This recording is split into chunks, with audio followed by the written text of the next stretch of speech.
hablando un poquito de algunas expresiones en quechua, amigos y amigas.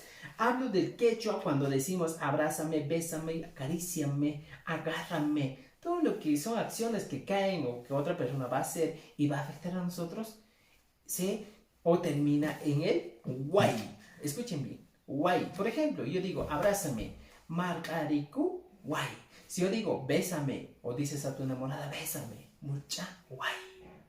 Por ejemplo, si tú estás ahí enojado y le dices agárrame, happy guay. Podría ser una expresión en quechua. Por ejemplo, dile lápeame, tzahla guay. Podría ser la expresión en quechua. Utilizando el guay puedes hablar. Puedes poner cualquier otro verbo que tenga sentido, claro. Por ejemplo, muchaway, marcaway, tzahla macaway, pégame. ¿No es cierto? Kawaway, mírame. ¿Ya? Katiway, sígueme. ¿Ya? Podrías decir estas o podrías utilizar estas expresiones. Lo importante es que aprendas a utilizar el guay de manera correcta. Nos vemos en el siguiente video y no olvides de suscribirte y compartir este video para que más personas aprendan algunas expresiones en quechua.